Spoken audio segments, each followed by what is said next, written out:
ጌታ አምላካችን ሆይ በእውነት እናመሰግንሃለን። ልጆችሽ ከእግዚአብሔር የተማሩ ነው፣ የልጆችሽም ሰላም ብዙ ነው ተብሎ እንደተጻፈ ልጆችሽ ስላረከን ሃሌሉያ። እግዚአብሔር ሆይ ልትመክረን፣ ልትገስጸን፣ በቃል አቅጣጫ ልትሰጠን፣ ተመለሱ ልትለን አቤቱ ጌታ እግዚአብሔር ሆይ አቤቱ በቃል ስር ስላኖርከን እጅግ አድርገን እናመሰግናለን። በጌታ በኢየሱስ ስም እንጸልያለሁ። እባክህን ተናገረን፣ መለኮታዊውን ኃይልህን አሳየን። እግዚአብሔር ሆይ ይሄ ቃል ዝም ብሎ አይደለም። አቤቱ ጌታ እግዚአብሔር የትኛውም መጽሐፍ ጻፊው አብሮን አይሆንም ስናነብ። ይሄ መጽሐፍ ግን ሲነገር፣ ይሄ መጽሐፍ ግን ሲነበብ ሆሊ ስፒሪት አንተ ከኛ ጋር አለ። አቤቱ ጌታ እግዚአብሔር እንድታበራልን፣ እንድትገናኘን፣ እንድትነካን ቃሉንም ላከ ፈወሳቸው ተብሎ እንደተጻፈ አሁን እንኳን ፈውስ ይለፍ በጌታ በኢየሱስ ስም እንጸልያለሁ። ከራስ ፀጉር እስከ እግር ጥፍር መለኮታዊ የእግዚአብሔር የፈውስ ኃይል በነፍሳችን ውስጥ ጌታ ሆይ እንዲያልፍ እግዚአብሔር አምላክና አባት ሆይ እንድትረዳን በጌታ ስም እንጸልያለሁ። ክብር ሁሉ ላንተ ይሁን። ተናገረን እግዚአብሔር አባትና አምላክ ሆይ ተናገረን። እግዚአብሔር ሆይ ተናገረን። መልካሙ እጅ ጌታ እግዚአብሔር ሆይ በእኛ ላይ እንዲሆን እንጸልያለሁ። ሕዝብህን ጌታ እግዚአብሔር ሆይ የምታውቅ በስም የምታውቀን ማንም ስለማናችን ነግሬ የማያስፈልግ እግዚአብሔር አቤቱ ጌታ እግዚአብሔር ሆይ አንተ እንድትናገረን እኔ በኢየሱስ ስም እንጸልያለሁ። እግዚአብሔር አባትና አምላክ ሆይ ናትናኤል እንደዚህ አለ፣ አቤቱ ጌታ ሆይ ከወዴት ታውቀኛለህ አለ። ገና ፊልጶስ ሳይጠራ በለስ ዛፍ በታች ተቀምጠ አወቅኩ አየው እንዳልከው በኢየሱስ ስም ጌታ እግዚአብሔር ሆይ ሁላችንም አንተ ስለምታውቀና ስለምትረዳን እናመሰግናለን። ክብር ሁሉ ላንተ ይሁን፣ ከፍ እናደርጋለን። ተናገረን በኢየሱስ ክርስቶስ ጌታ ስም አሜን። እግዚአብሔር የተባረከ ይሁን። ሃሌሉያ። እንግዲህ ከዘፍጥረት ጀምረን ስንነጋገር የነበረውን የመጀመሪያውን ፓወርፖይንት ብታወጡልን ሉቃስ 24:44 ላይ ያለ እሱ እንደ መሪ ቃል አድርገን መውሰድ እንችላለን። እርሱም ተመልከቱ፣ ከናንተ ጋር ሳለሁ በሙሴ ሕግና በነቢያት በመዝሙራትም ስለኔ የተጻፈ ሁሉ ይፈጸም ዘንድ ይገባል ብዬ የነገርኳችሁ ቃሌ ይሄ ነው አላቸው ይላል። እግዚአብሔር የተባረከ ይሁን። እነዚህ የኤማሁስ መንገደኞች ናቸው። ታሪኩን ታውቃላችሁ። ነገር ግን እያዘኑ ቆዝመው እየተነጋገሩ በመንገድ ይሄዱ ነበረ እና ጌታ መካከላቸው ገብቶ ምንድነው የምትነጋገሩ ብሎ ጠየቃቸው። እና አንተ በኢየሩሳሌም የሆነውን አታውቅም፣ ለሀገሩ እንግዳ ነህ ወይ ብለው ተናገሩ። በኋላ ግን ጌታ የሚገርማችሁ ይሄ እኮ የቆዘማችሁት እንደዚህ ስብር ብላችሁ የምትሄዱት ከዚህ በፊት የነገርኳችሁ ከናንተ ጋር ሳለሁ በሙሴ ሕግና በነቢያት በመዝሙራትም ስለኔ የተጻፈው ሁሉ ፈጸም ዘንድ ይገባል ብዬ ነገርኳችሁ ቃል እኮ ይሄ ነው አላቸው ይላል። እግዚአብሔር የተባረኩ ይሁኑ። እናንተ መጽሐፍትን በማንበብ በሌላ ስፍራ ደግሞ ሃሌሉያ መጽሐፍት ሁሉ ግን ስለኔ ይናገራሉ አለ ጌታ። መጽሐፍት ሁሉ ማለት እንግዲህ የሙሴ ሕግ፣ ትንቢት፣ መዝሙር፣ ወንጌላት፣ መልእክቶች ሁሉ ስለ ጌታ ስለ ኢየሱስ ክርስቶስ ይናገራሉ። እዚህ ላይ እንደምታዩት ሕግጋት ስለማን ነው? መስቀሉ መካከለኛ እንደሆነ እንድታዩ ብዬ ነው። መቼም ነገር በአይን ይገባል ስለሚባል ይሄ በጣም እንዲገባን ያስፈልጋል። የትኛውም መጽሐፍ አውጥተን በምናይበት ጊዜ ዋናው እዛ ውስጥ ማየት አለብን ኢየሱስን ነው ለማለት ነው። ክብር ለጌታ ይሁን። የታሪክ መጽሐፍ እዛ ጋር 12 ያስቀመጥኩት የሕግጋት መጽሐፍ ስንት ናቸው? 5 ናቸው። እሱን አብረን አይተናል። የታሪክ መጽሐፍ 12 ናቸው። ከዛ መዝሙራት፣ ነቢያት፣ ወንጌላት፣ ሐዋርያት፣ መልእክታት፣ ራእይ እያልን በዛ ሁሉ ውስጥ ማንን ነው የምናየው? እስቲ ጮክ በሉና ኢየሱስን በሉ። ክብር ለጌታ ይሁን። ኢየሱስን ተመልከቱ። አሁን ኢየሱስን የምናየው በታሪክ ውስጥ ነው። የታሪክ መጽሐፍ ስለ ኢየሱስ ክርስቶስ ይናገራሉ። እነማን ናቸው እነዚህ የታሪክ መጽሐፍ የተባሉት ኢያሱ፣ መሳፍንት፣ ሩት፣ አንደኛና ሁለተኛ ሳሙኤል፣ ነገሥት መጀመሪያው፣ ነገሥት ሁለተኛው፣ አንደኛ ዜና፣ ሁለተኛ ዜና፣ እዝራ፣ ነህምያ፣ አስቴር። እነዚህ ሁሉ ስለማን ነው የምናገሩት? ስለ ኢየሱስ ክርስቶስ። በቃ እኛ እዚህ የመጣ ነው ኢየሱስን ለማየት ነው። አረ አንድ ላይ እርስ በርስ ለመታየት አይደለም፣ ሰውን ለማየት አይደለም። ፕሮግራሙ አልቆ ወደ ቤታችን ስንሄድ በእውነት ነው የምላችሁ ይሄንን ተለማመዱ። ዛሬ ጌታ ምን ተናገረኝ በተባለው፣ በተዘመረው፣ በተጸለየው በህብረታችን ሁሉ ውስጥ ኢየሱስ በምን አይነት ነው የተገለጠልኝ ብለን ራሳችንን እንድንጠይቅ ያስፈልጋል። ክብር ለጌታ ይሁን። ቸርች ሄጄ መጣው ብቻ ባይሆን፣ አረ ክብር ለእግዚአብሔር ይሁን። እንግዲህ ተመልከቱ፣ እነዚህ ሂስቶሪክ ቡክስ ናቸው እና የታሪክ መጽሐፍ ናቸው ማለት እንግዲህ ተመልከቱ፣ ታሪክ ማለት በአንድ ወቅት ውስጥ የሆነ ማለት ነው። ለምሳሌ የጃንሆይ ዘመን ታሪክ አለ፣ የደርግ ዘመን ታሪክ አለ፣ የኢህአዴግ ዘመን ታሪክ አለ፣ የብልጽግና ዘመን ታሪክ አለ። እንደዚሁም ደግሞ ተመልከቱ በኢያሱ ዘመን፣ በመሳፍንት ዘመን፣ በሩት ዘመን፣ በሳሙኤል ዘመን፣ በነገስታቶች ዘመን የተፈጸሙ የተደረጉ ነገሮች አሉ። ያንን ነው እግዚአብሔር በታሪክ ውስጥ የሆነውን ነገር የሚጽፍልን። በሌላ ታሪክ ውስጥ እግዚአብሔር ላይኖር ይችላል። በመጽሐፍ ቅዱስ ታሪካት ላይ ግን ኢየሱስ ክርስቶስ አለ። ክብር ለጌታ ይሁን። ወደሚቀጥለው ስንሄድ ይሄንን እንግዲህ ታሪክና ተአምር የሚለውን ሁለቱን አብረን እንድናይ ስለፈለኩ በቃ ታሪክ ብቻ ነው ወይ የሆነው ነገር?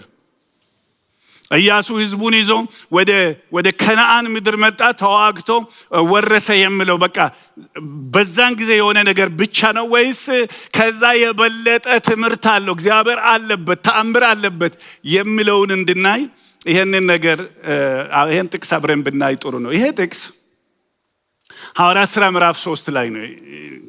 ጴጥሮስ ነው የተናገረው። ታሪኩ ምንድነው የሆነው? አንድ ሽባ የነበረ ሰው በቤተ መቅደስ ነበረ። ዮሐንስና ጴጥሮስ ደግሞ በጸሎት ሰዓት ወደ ቤተ መቅደስ ሄዱ።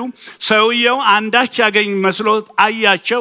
እነሱ ግን ብርና ወርቅ የለንም፣ ያለንን እንሰጣለን፣ በኢየሱስ ስም ተነሳና ተመላለስ አሉ። ሽባው ቀጥ ብሎ ቆመ፣ ቁርጭምጭምቱ ጸና። ዘሎ ተከተላቸው ወደ ቤተ መቅደስ ጋር አብሮ። ከዛ በኋላ በጣም ትልቅ ረብሻ ተነሳ። በማን ስም ነው ይሄ የሆነው? ጴጥሮስ ንግግር ሲያደርጉ ይሄንን ያመጣውበት ምክንያት ስላለኝ ነው። ምክንያቱ ምንድነው ካላችሁ ታሪክና የመጽሐፍ ቅዱስ ታሪክና ተአምር አብሮ እንደሚሄድ እንድናይ ፈልጌ ነው። በምን ስም እንዳደረግን ለማወቅ ትፈልጋላችሁ ወይ አሉ። ኢየሱስ ክርስቶስ በታሪክ መካከል በስጋ የተወለደ ናዝሬት ያደገ የተሰቀለ የሞተ እንደሆነ ሰው በሙሉ ከታሪክ አንፃር ያውቃሉ፣ ሰዎች ያውቃሉ። ይሄ ከታሪክ በላይ ነው ብሎ ጴጥሮስ ሲናገር ግን ቁጥር 13 ጀምሮ ምዕራፍ 3 ነው።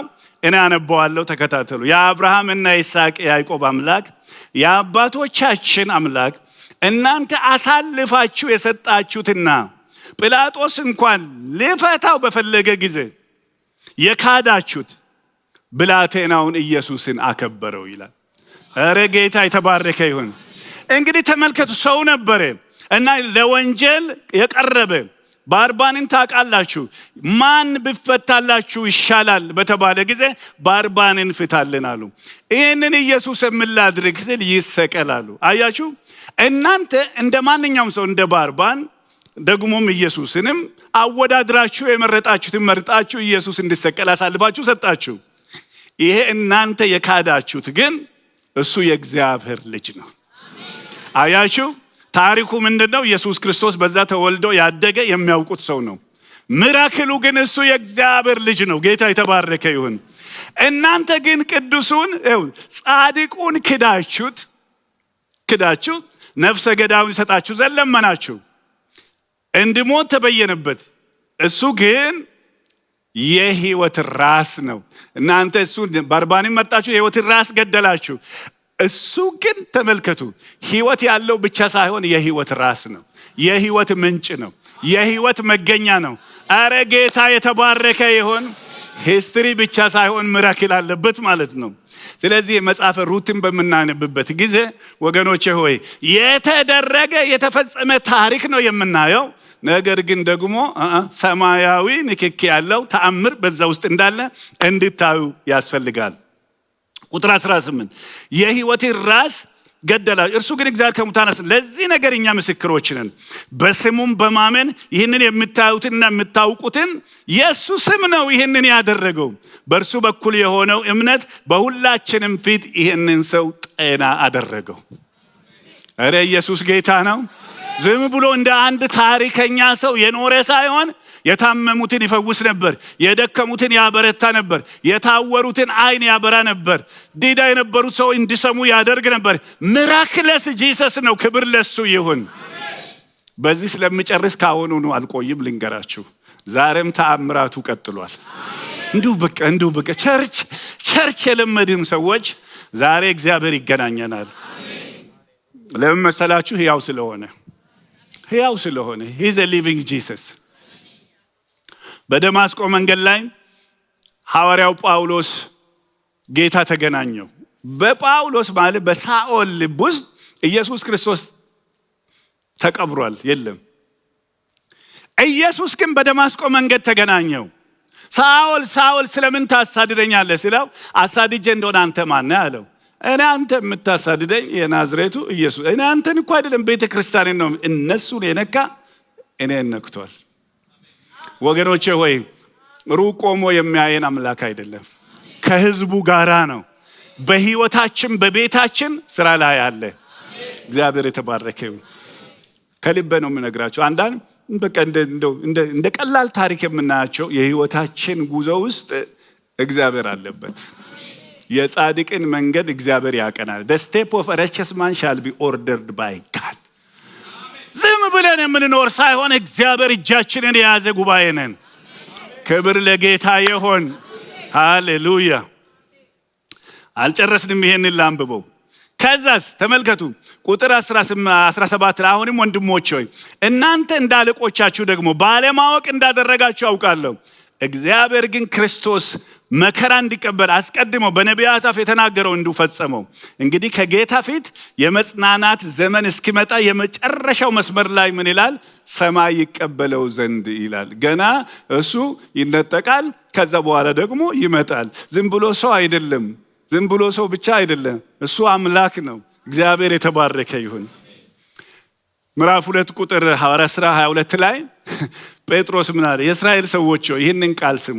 ራሳችሁ እንደምታውቁት የናዝሬቱ ኢየሱስ እግዚአብሔር በመካከላችሁ ያደረገውን ራስ በመካከላችሁ የነበረ ሰው ነው። ታውቃላችሁ፣ ሁላችሁም ታውቁታላችሁ። በነገራችን ላይ የናዝሬቱ ኢየሱስ የተባለው ናዝሬት ስላደገ ነው። ናዝሬት ስላደገ ነው። ሌሎች ሰዎች ኢየሱስ የሚባል ስም ሊኖራቸው ይችላል። የናዝሬቱ ኢየሱስ ግን የታወቀ ነው። ዝም ብሎ ሰው ብቻ አይደለም። አስገራሚ ነገር የታመሙትን ያይፈውስ ነበር። እግዚአብሔር በተልኮ የመጣ ነው። ጌታ የተባረከ ይሁን። ለምንድን ነው የኔ ያልኩት? እንግዲህ ተመልከቱ፣ ሰፊ የታሪክ መጽሐፍ ልናይ ነው። የኢያሱ መጽሐፍ በምናይበት ጊዜ ታሪኩን ብቻ ሂስቶሪካል ቪውን ብቻ ሳይሆን በዛ ውስጥ ተአምሩን ማየት የምንችለው ተአምርና ታሪክ አብሮ ስላለ ነው። ጌታ የተባረከ ይሁን። ይህንን ያህል ካልኩኝ ለመግቢያ ያህል ዛሬ የማካፍላችሁ ጀስት ቅምሻውን ነው። የኢያሱ መጽሐፍ የእስራኤል ሕዝብ ከምድረ በዳ ወደ ተስፋይቷ በጣም በቃ ማንም ብጠይቃቸው ኢንተርቪው ብደር የት ነው የምትሄዱ ስለው ወደ ተስፋይቷ ምድር ነው የሚሉት። ስለዚህ ከምድረ በዳ ወደ ተስፋይቷ ምድር እንዴት እንደገቡ የሚያሳይ፣ እንዴት እንደወረሱ የሚያሳይ፣ እንዴት እንደኖሩበት የሚያሳይ መጽሐፍ ነው።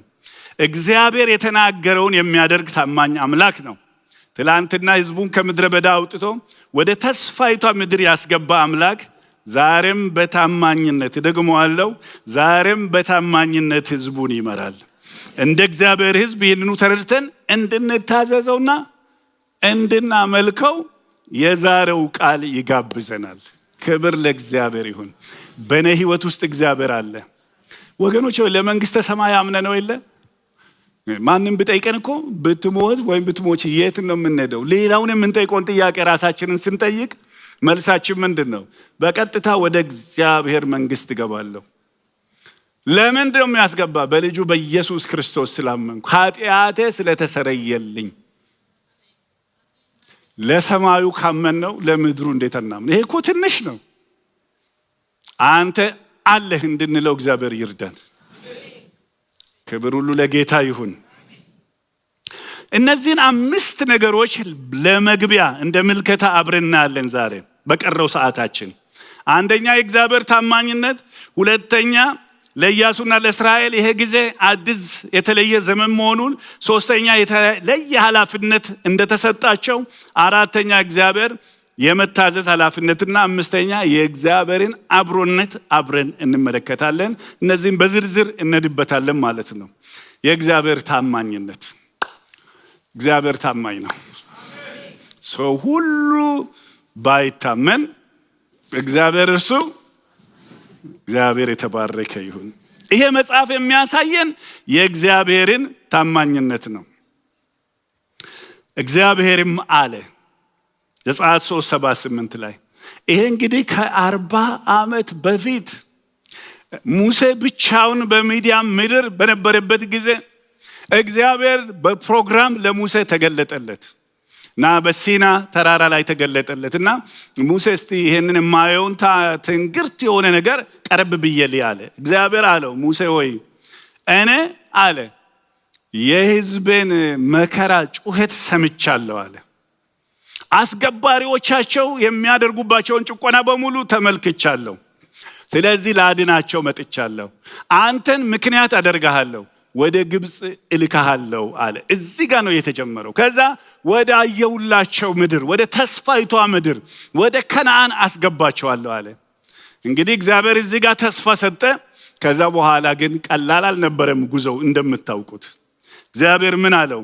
ከግብፃውያን እጅ አድናቸው ዘንድ ከዚችም አገር ወተትና ማር ወደምታፈሰው አገር፣ ወደ ሰፊቷና ወደ መልካምቷ አገር፣ ወደ ከነዓናውያን፣ ወደ ኬጣውያን፣ ወደ አሞራውያን፣ ወደ ፈርዛውያን፣ ወደ ኤያውያን፣ ወደ ኢያቡሳውያን ስፍራ አወጣቸው ዘንድ ወርጃለሁ አለ። እግዚአብሔር የተባረከ ይሁን። ይሄንን ይዞ ነው የሄደው ሙሴ። ይሄ እኮ ትልቅ ነገር ነው የምትናገረው። እና ማን ነው የላከ ብሉ ማን ሊበላቸው? ስምህን ንገረኛል። ታውቃላችሁ የዛን ጊዜ እግዚአብሔር ያለው በቃ ያለና የምኖር ሁሉ ጊዜ ያለ ማለት ነው። እኔ ዛሬም አለ ብላችሁ አላመናችሁኝም አይደል? እመኑ፣ ዛሬ አለ በመካከላችን። ክብር ለጌታ ይሁን። ያለና የምኖር ስምህ ይሄ ነው አለው። እግዚአብሔር የተባረከ ይሁን። ይሄ ዮሐንስ ወንጌል ላይ የተጻፈው አይ አም የሚለው ከዚህ የመጣ ነው። አንተ ትንሽ ገና ወጣት 50 ዓመት ያልሞላ አብርሃምን አይቻለሁ ትላለን። ዮሐንስ ወንጌል ምዕራፍ 8 ላይ ስለው አብርሃም ሳይኖር በፊት እኔ አለሁ አለ። ነበርኩ አላለም፣ አለሁ አለ። ኧረ እግዚአብሔር አለ። እግዚአብሔር የተባረከ ይሁን። በቃ ፕሬዘንሱን፣ ሀልዎቱን፣ መገኘቱን፣ አብሮነቱን ብናስብ በጣም በጣም ትልቅ ነገር ነው ዛሬ። ክብር ለጌታ ይሁን። ስለዚህ ተመልከቱ፣ ይህንን ተስፋ ሰጣቸው እና አደርጋለሁ አለ፣ አስገባቸዋለሁ አለ። ከዛ በኋላ ግን ቀላል አልነበረም። ብዙ ሳይቆዩ ሄደው ለፈርዖን ሲናገሩ እነዚህ ሰዎች ስራ የፈቱ ናቸው። እነማን ናቸው? መሪዎቻቸው አምቶ ሽማግሌዎቹን ገረፋቸው ይላል፣ አሰራቸው ይላል። ከዛ ይቅርብን አሉ። እዛው ግብፅ ነው ይቅርብን፣ እንዳውም ይሄ ትንቢት ከመጣ ጊዜ ጀምሮ ጫና በዝቶብናልና እባክህን ተወን አሉ። ሙሴ ወደ እግዚአብሔር ሄደና እባክህን ህዝቡን እኮ አሰቃየ፣ ቶሎ ካልወጡ ወጡ፣ ካልሆነ ግን ሊሞቱ ነው አለ። በተዘረጋች ክንድና በጸናች እጅ አወጣቸዋለሁ አለ። እግዚአብሔር የተባረከ ይሁን። ያ ህዝብ ከወጣ በኋላ ቶሎ ብዬ ልሂድና 40 ዓመት ነው በምድረ በዳ የተንከራተቱት። 40 ዓመት ከቃዴስ ወደ ቃዴስ ተመሳሳይ የሆነ ኑሮ ስልችት ብሏቸዋል፣ ከብዷቸዋል። ግን የትም መሄድ አይችሉም ባለመታዘዛቸው ማለት ነው። በእውነት አንዳንድ ጊዜ እግዚአብሔር የሰጠን የተስፋ ቃል ከጊዜ የተነሳ እንደው እውነት ነው ወይ እስክንል ድረስ እንጠራጠራለን።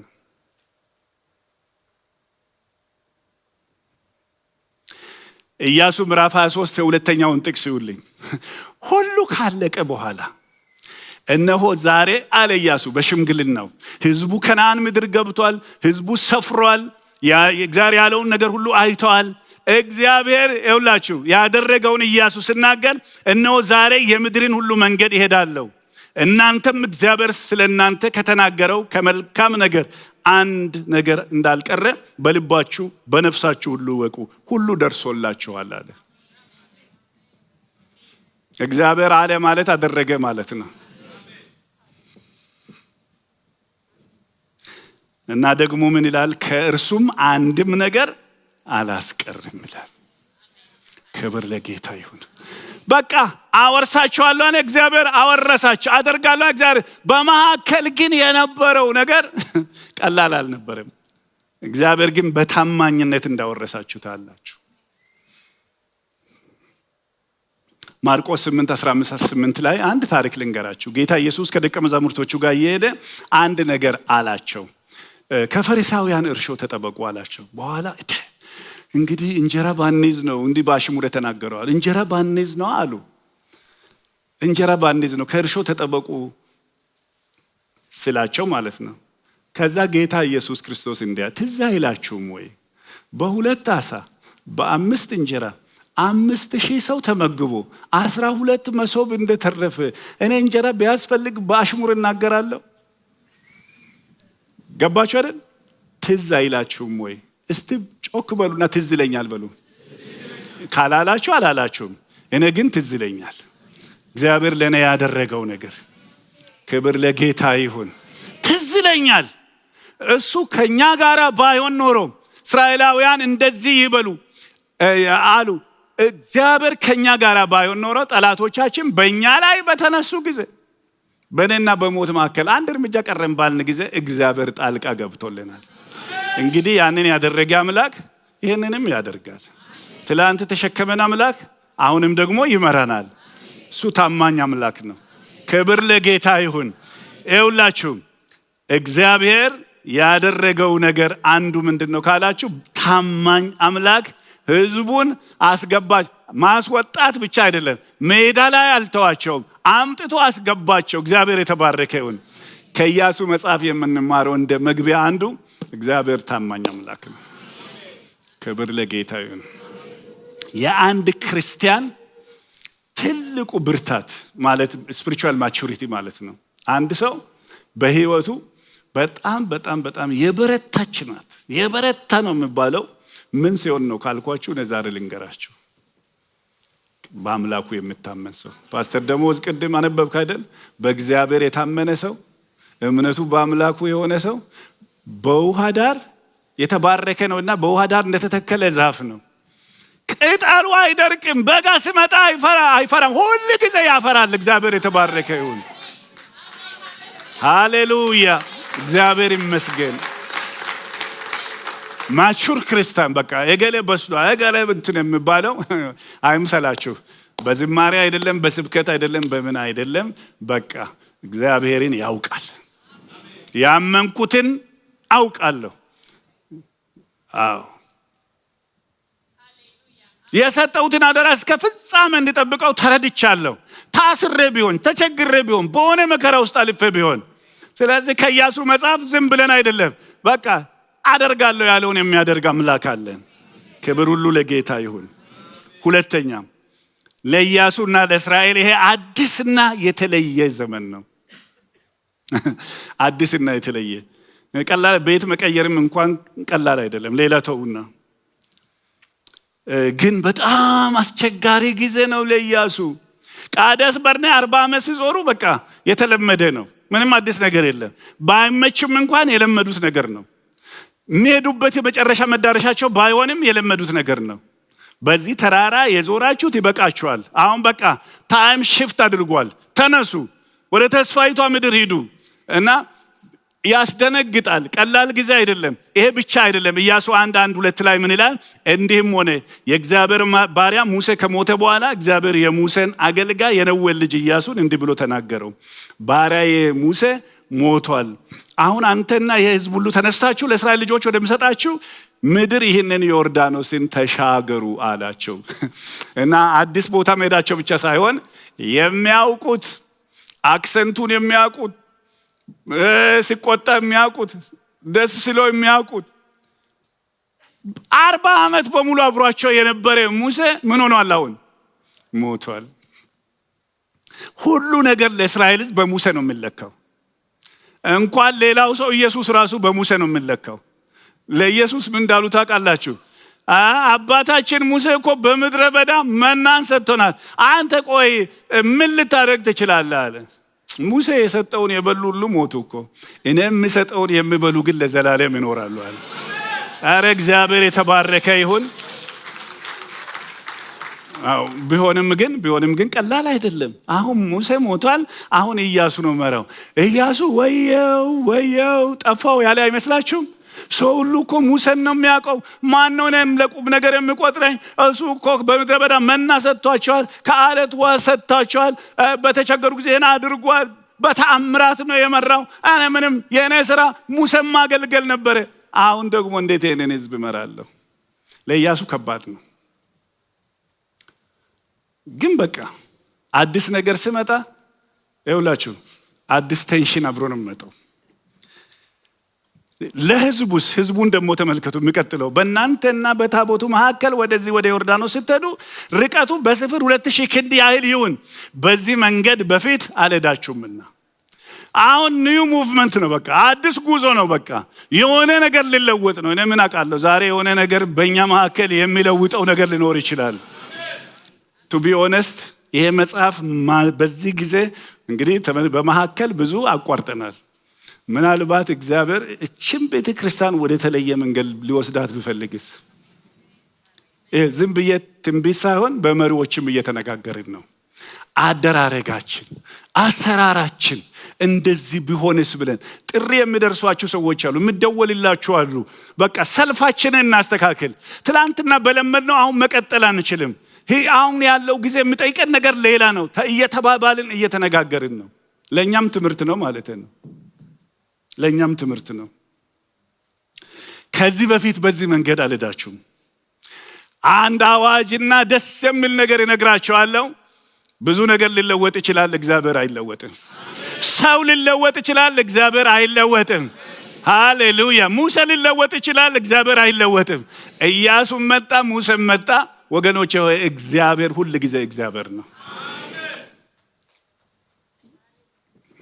የሚገርማችሁ እግዚአብሔር ለሙሴ የተገናኘበት መንገድ ሌላ ነው፣ ለኢያሱ የተገናኘበት ሌላ ነው። ሁለቱንም ግን የተገናኛቸው እግዚአብሔር ነው። እዚህ ጋር በሲና ተራራ ተገናኘ፣ እዚህ ጋር ደግሞ በዮርዳኖስ ትይዩ ኢያሪኮን እያየ አሁን ምን ይሻለኛል? እንዴት ነው ይሄ ኢያሪኮ የሚፈርሰው? ብቻዬን ነኝ፣ ሊደርሺፕ ገና ምንም አልተፈተነም። እባክን ስለው ዱብ አለ። የሰራዊት አለቃ ሆነው ከኛ ወገን ነህ ወይስ ከነሱ ነህ አለ። ከማንም ወገን አይደለም። አንተ ራስህ ከፈለክ የኔ ወገን መሆን ትችላለህ። ይልቁንም የቆምክበት ስፍራ የተቀደሰ ነው። ከእግሬ ጫማዬን አውልቅ አለው። ወገኖቼ ኢያሱ ጫማውን አውልቆ ራሱን ለዚህ ጌታ በሰጠበት ደቂቃ ኢያሪኮ ፈርሷል። ክብር ለጌታ ይሁን። አሁን በጣም ሞቆናል አይደል? ሰመር ላይ ነው ያለነው በጣም። እኔ አሁን ከዳላስ ነው የመጣሁት ከትላንት ወደ። አቤት አቤት አቤት! በዚህ ሰዓት እዛ አያኑራችሁ ልበል፣ እንዳይሰሙኝ ብቻ ሶሻል ሚዲያ ላይ አያጥፉት። 9 PM ላይ ከቤት ውስጥ ሰው ወጥቶ መኪና ውስጥ እስክንገባ ድረስ ለበል ነው። 9 PM እዚህም ብሶበታል። ድሮ የምናውቀው ሙቀት አይደለም፣ ግን ትንቢት አይደለም የምናውቀው ስለሆነ ይለወጣል ነው ያልኩት። ከዛ ፎል ይሆናል። ከዛስ እኔ ቅጠል ነው አይቶም ምናምን ይለወጣል። እሱም ዊንተር እኔ በረዶ ነው ደስ የሚለኝ ማልወደው ብትሉም እሱም ይለወጣል። ለእኔ ፌቨራይት ስፕሪንግ ነው ብትሉ እሱም ሁሉ ነገር ይለወጣል። እግዚአብሔር ግን አይለወጥም። ለውጥ ምን ይዞ ይመጣል ካላችሁ፣ ለውጥ ምን ይዞ ቴንሽን፣ በቃ በፊት ያልነበረ ነገር የትኛውም ካፕልስ ልጅ ሳይወልዱ በፊት የነበራቸው ልጅ ሲመጣ ለውጥ ነው። ከለውጥ ጋር የሚመጣ ደግሞ ኃላፊነት አለ። ስለዚህ በቀደመው መንገድ እነዚህ ሰዎች መቀጠል አይችሉም። ኢያሱ ይኸውላችሁ 40 ዓመት ሙሴን አገልግሏል። አሁን ግን ሌላ ከባድ ነገር ይዞ ስለመጣ ፈርቷል። እግዚአብሔር እንደዚህ ያለውላችሁ እግዚአብሔር ብቻ ሳይሆን እስራኤልም ብለውታል። ጽና፣ በርታ። ኧረ ክብር ለጌታ ይሁን።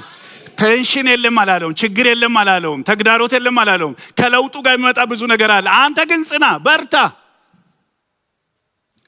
ከዛ ወደ እስራኤል ልጆች ሄደና እንደዚህ ነው ፕላኑ፣ እግዚአብሔር እንደዚህ አድርጓል እና እናንተም ደግሞ ታዘዙ ስላቸው እኛ እንታዘዛለን፣ አንተ ብቻ በርታ።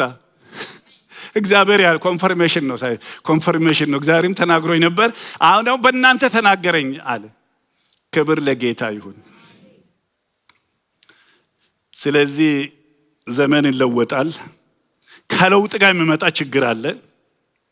ለመለወጥ ግን የተለማመድነውን መተው ያስፈልገናል። አዲሱ የወይን ጠጅ በአሮጌ አቁማዳ አይሆንም።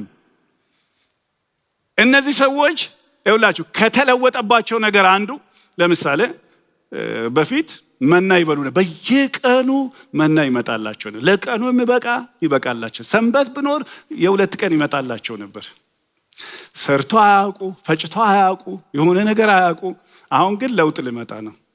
ለምንድን ነው ለውጡን ያመጣው? አሁን የምትገቡት ማርና ወተት ወደምታፈሰው ሀገር አስገባችኋለሁ ነው የተባለው። ከዚህ በኋላ ማርና ወተት ነው የምትበሉት። ግን ማር ለመብላት ምን ማድረግ አለባቸው? ንብ ማርባት አለባቸው። ወተት ለመጠጣት ምን ማድረግ አለባቸው? አያታውቁም መሰለኝ። ከብት ማርባት አለባቸው። ይሄ ስራ እኮ አልነበረም ከዚህ በፊት። ከለውጡ ጋራ የሚመጣ ብዙ ነገር ሊኖር ይችላል። ግን ደስ ይበለን፣ እግዚአብሔር በዚህ ለውጥ ውስጥ የሚያመጣልን አቅርቦት አለ። አረ ክብር ለጌታ ይሁን። መና ቆመ እንጂ የምድርቷ ፍሬ አልጠፋም። የምድርቷን ፍሬ መብላት ከጀመሩበት ጊዜ ጀምሮ መናው ተቋረጠ ይላል። እዚህ ጋር የተቋረጠ ነገር ቢሆን እዚህ ጋር ደግሞ ምን አለ? የሚጀምር ነገር አለ። ኤልያስን እንደዚህ ያለው እግዚአብሔር በቃ እዚህ ጋር መግባሃለሁ አለው። በኮራፈፋ ምገርም ውሃ፣ ከዛ በኋላ ምገርም የስጋ ዴሊቨሪ በየጊዜው ኤልያስ የለመደው ያ አይኑ እያየ ውሃው እያነሰ፣ አይኑ እያየ ነገር እየቀነሰ። ወየው እግዚአብሔር ምን እያለ መሰላችሁ? በነገራችን ላይ ለውጥ ሲመጣ የምታውቁት አንዱ ትላንትና የነበረው ነገር ካርፔትም ቢሆን ከስራችን ይሳባል። አልተመቸኝም ነው ምንድነው? ወይ በጣም የሚመቸን ነገር አለ፣ ወይ በጣም የማይመቸን ነገር አለ። ምንድነው ግን በቃ ትላንት እንድን አልተመቸኝም፣ እንዳይመቸን አድርጎ ይለውጠናል ጌታ። አረ ክብር ለእግዚአብሔር ይሁን።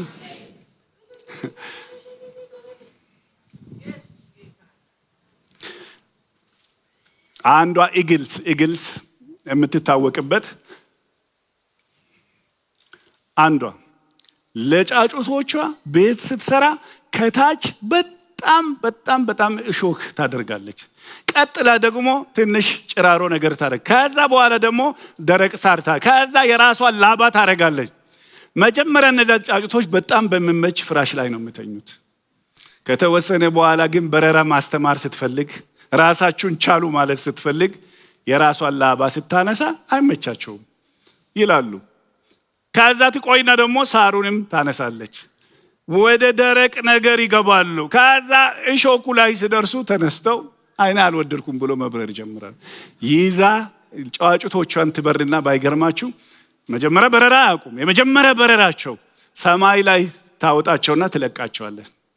እነዛ ጫጩቶች ወየው ተፈጠፈጥን ብለው ሲወርዱ ከስር ትገባና በክንፍ ታነሳቸዋለች። እግዚአብሔር የተባረከ ይሁን።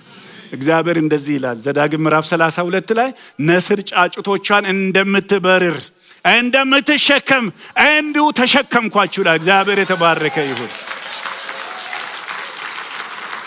አንጠፋም አለን። እግዚአብሔር የተባረከ ይሁን። ለምን? እግዚአብሔር ከህዝቡ ጋር ነው ያለው።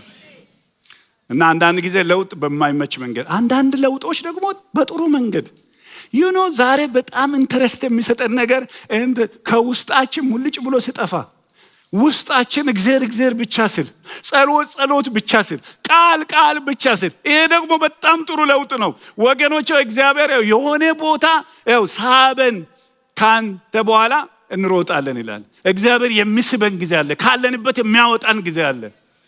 ክብር ለጌታ ይሁን። የለመድኩት ያንን ነው እንዳንል የለመድኩት ያንን ነው አትበሉ።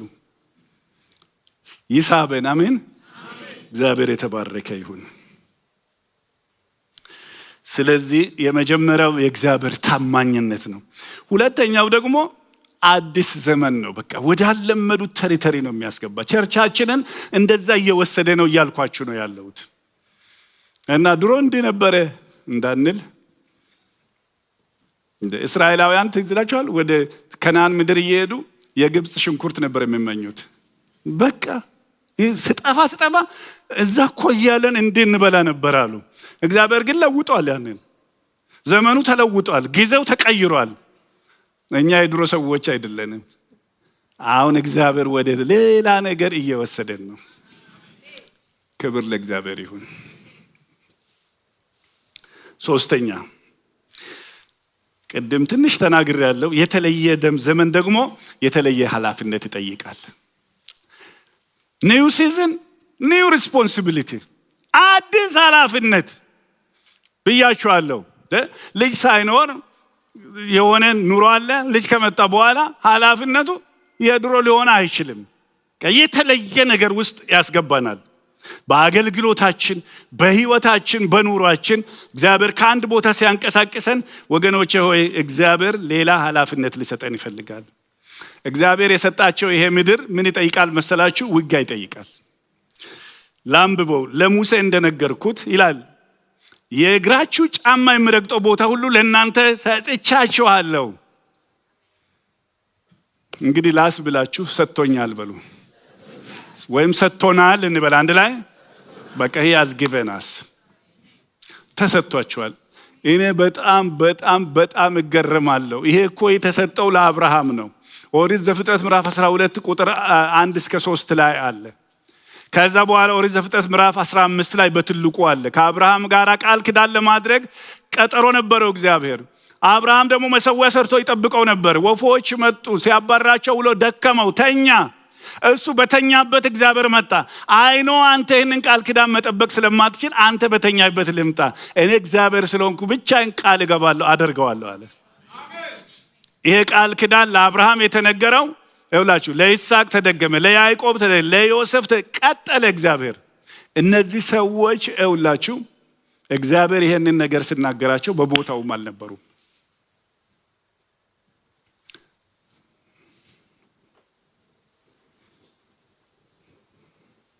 ከምድረ በዳው ከዚህም ከሊባኖስ ጀምሮ እስከ ታላቁ ወንዝ እስከ ኤፍራጥስ ድረስ የኬጢያዊ ምድር ሁሉ እስከ ፀሐይ መግቢያ እስከ ታላቁ ባህር ድረስ ዳርቻችሁ ይሆናል።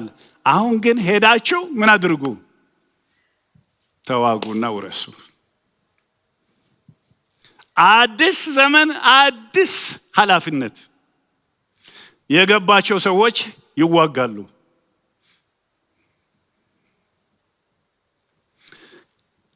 ኢያሱ ምዕራፍ 14 ቁጥር 10 እስከ 12 የምታውቁት ፋሚሊየር የሆነ ታሪክ ነው። ካሌብ የኢያሱ ጓደኛ። አሁንም እነሆ እግዚአብሔር ለሙሴ ይህንን ቃል ከተናገረ በኋላ ለእስራኤል በምድረ በዳ ሲዞሩ እርሱ እንደተናገረኝ እግዚአብሔር እነዚህን 45 ዓመት በሕይወት አኖረኝ። አሁንም እነሆ ለእኔ ዛሬ 85 ዓመት ሆነኝ። ሙሴ በላከኝ ጊዜ እንደነበርኩ ዛሬም ጉልበታም ነኝ። ጉልበቴ በዚያን ጊዜ እንደነበረ እንዲሁ ዛሬ ለመዋጋትም ለመውጣትም ለመግባትም ያው ነው።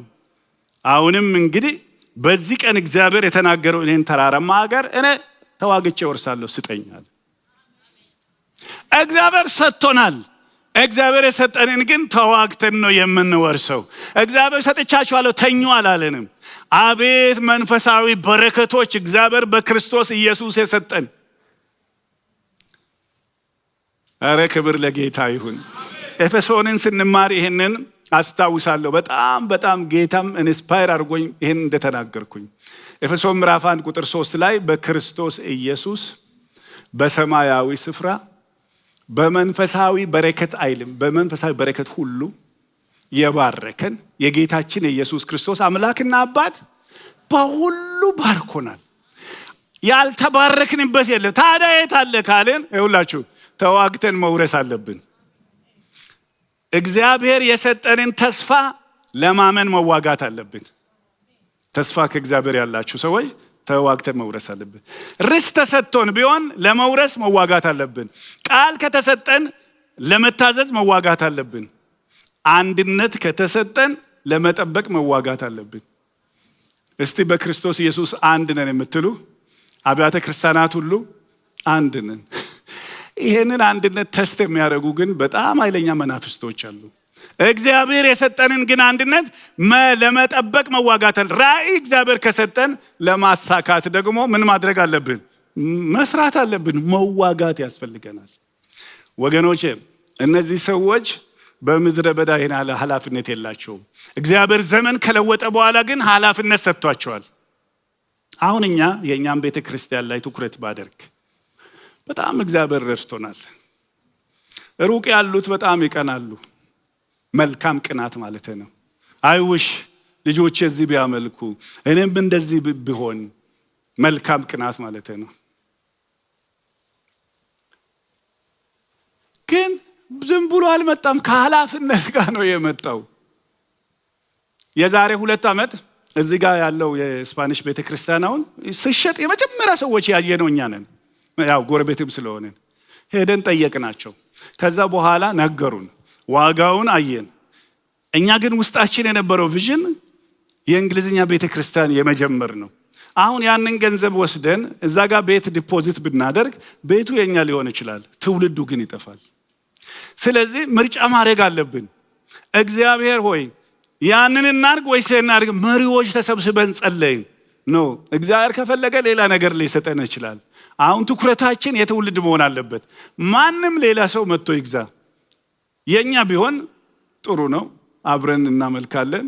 ግን የሚቀድመውን እናስቀድማለን። ያው መሪዎች እዚህ ስላላችሁ ነው የምናገረውና እግዚአብሔር የተባረከ ይሁን። አሁን እንደዚህ እግዚአብሔር አስቀምጦን ያለ ኃላፊነት እንድንኖር ሳይሆን በቃ ሬስፖንሲብል ሆነን ምንድነው የጎደለው፣ የኔ ድርሻ ምንድነው መባባል መቻል አለብን።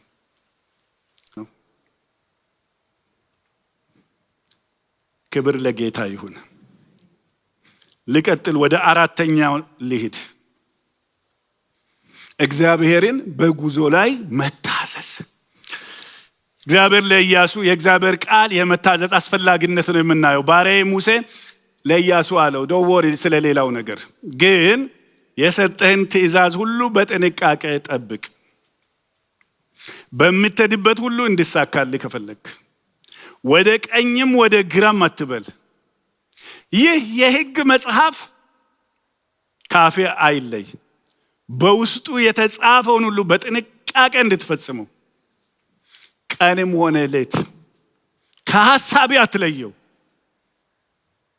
ይህንን ካደረግ ያሰብከው ሁሉ ይቃናል። አቤት አቤት አቤት አቤት አቤት አቤት! ያሰብከው ሁሉ ይቃናል። አንዳንድ ጥቅስ በጣም ደስ ይለኛል። ኤፌሶን ምዕራፍ 3 ቁጥር 20 ላይ ምን ይላል መሰላችሁ? ከምታስቡትና ከምትለምኑት በላይ አብልጦ ሊያደርግ ለሚቻለው ለሱ ክብር ይሁን ይላል። ቆይ ከምትለምኑትና ከምን የቱ ይበልጣል? ምን ለምነው እኮ በጣም ጸሎት ርዕሶቻችን 5 ናቸው። የምናስበው ግን ተራራ የሚያክል። እኔ ብቻ ነኝ ወይስ እናንተም እንደዚሁ ናችሁ? ግን እግዚአብሔር ምን ይላል? ከምትለምኑትና ከምታስቡት በላይ አብልጦ ሊያደርግ ለሚቻለው ለሱ ከዘላለም እስከ ዘላለም ድረስ ክብር ይሁን ይላል። እግዚአብሔር ይመስገን። እዚህ ላይ ደግሞ ምን ይላል? ከሐሳቤ አትለየው። ይህንን ካደረክ ያሰብከው ሁሉ ይቃናልሃል። እንግዲህ ተመልከቱ፣ መጀመሪያ ማንበብ ያስፈልጋል። ያልተነበበ መጽሐፍ እንዴት ነው ሜዲቴት የምናደርገው? እንዴት ነው የምንጸልየው? እንዴት ነው የምንታዘዘው? በዮሴያስ ሪቫይቫል ጊዜ አንዱ የሆነው ነገር እኮ መጽሐፉ ተገኘ ይላል። እኔ ሁሌ የሚገርመኝ መጽሐፉ ከመገኘቱ በፊት እንዴት ነበር የሚኖሩት? እንዴት ነበር የሚተዳደሩት? ንጉሱ በኋላ ምን አለ? በዚህ ሕግ የማይኖር ይገደላል። ከዛ በፊት እንዴት ነበር ትኖር የነበረው? እንደዛ እንዳንሆን እኛ መጽሐፉ ተገኝቶልናል።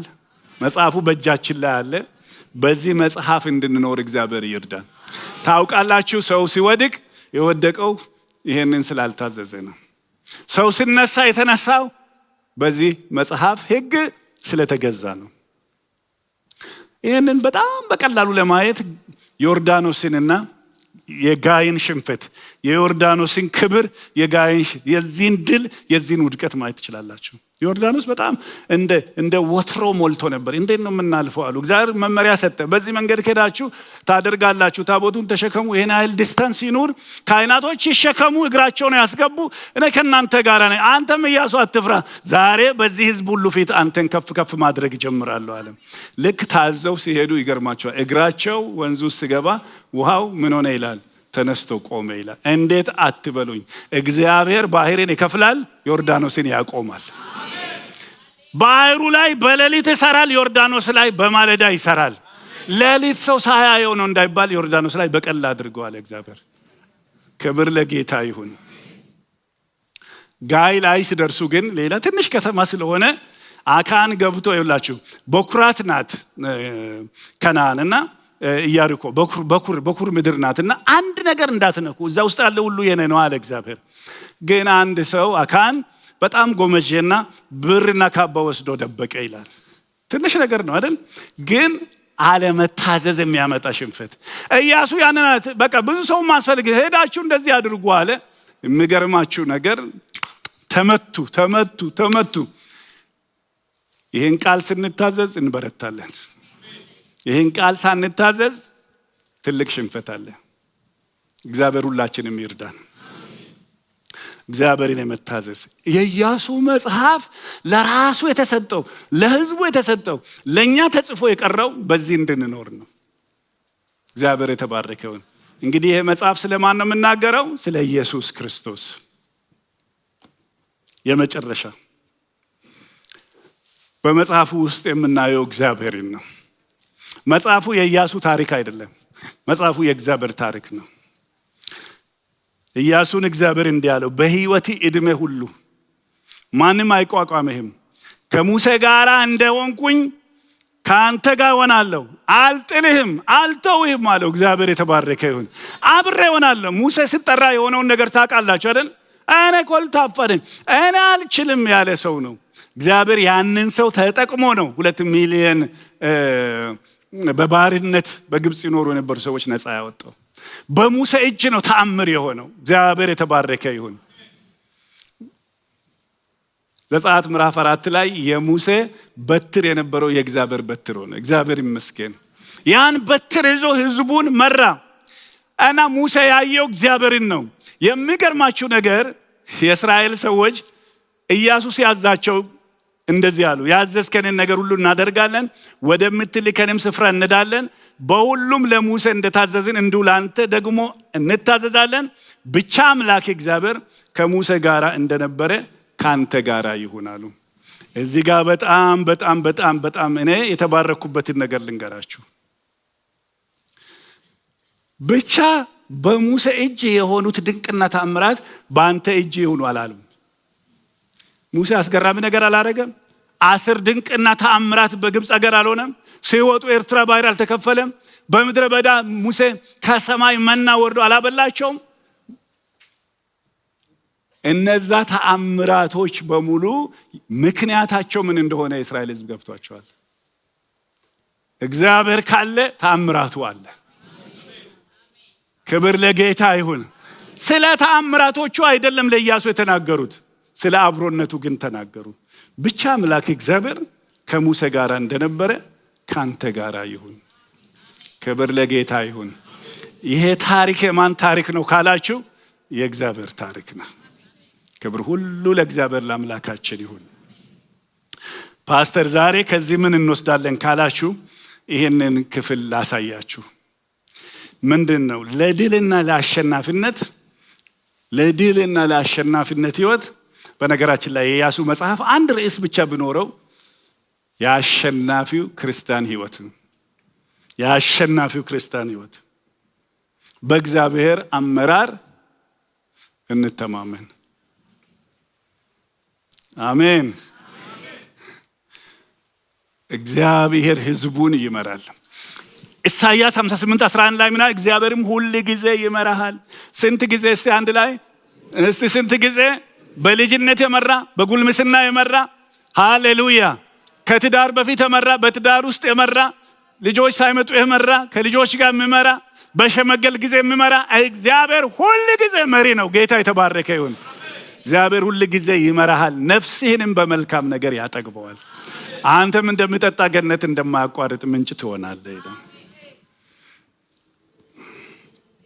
ሁላችንም የሆነ ቦታ ላይ አሁን ቆመናል። እስቲ ራሳችንን እዩ። የት ጋር ነው ያለነው? ልክ የእስራኤል ሕዝብ ዮርዳኖስ ፊት ይውላችሁ እዛ በዛ በኩል የተስፋይቷ ምድር አለ፣ በዚህ በኩል ደግሞ ትቶ የመጡት አለ። ልክ እንደዛ እንደቆሙ ሁላችንም የቆምንበት ነገር አለ። በቃ የሥራ ነገር ሊሆን ይችላል፣ ስቴት መለወጥ ሊሆን ይችላል፣ የአገልግሎት ጥሪ ሊሆን ይችላል።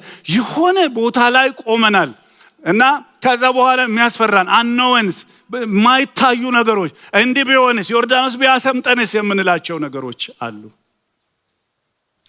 እግዚአብሔር ግን ወደ ኋላ ተመለሱ ሳይሆን እኔ ከእናንተ ጋር ነኝ ነው የሚለው። ስለ ዕብራውያን ምዕራፍ 13 ቁጥር 8 ልናገር። ይሄ የዕብራውያን መጽሐፍ የተጻፈው ለትላንትና ሰዎች አይደሉም።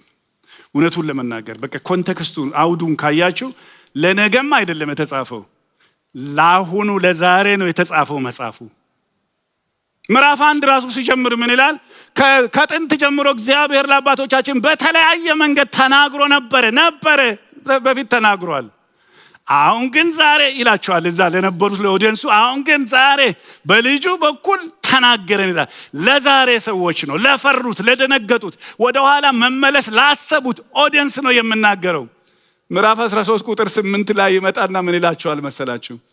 ኢየሱስ ክርስቶስ ትላንትናም ዛሬም ስለ እግዚአብሔር ክብር እስቲ ለእግዚአብሔር ክብር ሃሌሉያ። ያው ነው እና የሆነ ምስክርነት አለ ዛሬ ብላችሁ የሆነ በቃ እንደው አንድ ሁለት ሰው እንዲመሰክር ይፈልጋለሁ ጌታ ያደረገለትም ብላችሁ የኔ ግምት ነው። ትክክለኛ አይደለም፣ ግምት ሊሆን ይችላል። ግን ያው ተስማሙ ለጊዜው ሁለት ሰው ይመሰክራል ብላችሁ ከዛ በኋላ እነዚህ ሰዎች ወደፊት ቢመጡ ምን የሚመሰክሩ ይመስላችኋል? ብዙ ጊዜ አይኔ ልጅ እያለው ትላንትና የሆነ ማለት ነው። ትላንት ካዳነ ዛሬም ያድናል። አረ ክብር ለጌታ ይሁን። ትላንት ከፈወሰ ዛሬም ይፈወሳል። የትላንትና አይደለም ስላሁኑ። አረ ክብር ለጌታ ይሁን። ሃሌሉያ። እግዚአብሔር ከኛ ጋር አለ። እግዚአብሔር የተባረከ ይሁን። ስለዚህ ለዕብራውያን ሰዎች ኢየሱስ ክርስቶስ ትላንትና ይሄ ዋና ጥቅስ ነው። ትላንትና ዛሬም ለዘላለምም ያው ነው። ይመጣል፣ ይወስደናል። ልክ ነው። ነገም ደግሞ ትላንትና ይኸውላችሁ ፈውሷል፣ አድኗል፣ ሞቶልናል፣ ብዙ ነገር አድርጓል። እግዚአብሔር የተባረከ ይሁን። ግን ዛሬስ ይላቸዋል። በቃ ዛሬም ያው ነው እያለ ነው የሚነግራቸው። ስለዚህንም ዛሬ ይሄንን እነግራቸዋለሁ። የትም ቦታ ሁሉ የሆነ መንታ መንገድ ላይ የቆማችሁ ሰዎች ብትኖሩ እግዚአብሔር በቃ ለውጥ መጥቶ አሁን ያላችሁበት ነገር ግራ ገብቷችሁ ቢሆን በእግዚአብሔር መለኮታዊ አመራር ተማመኑ። እግዚአብሔር አባታችሁ ነው።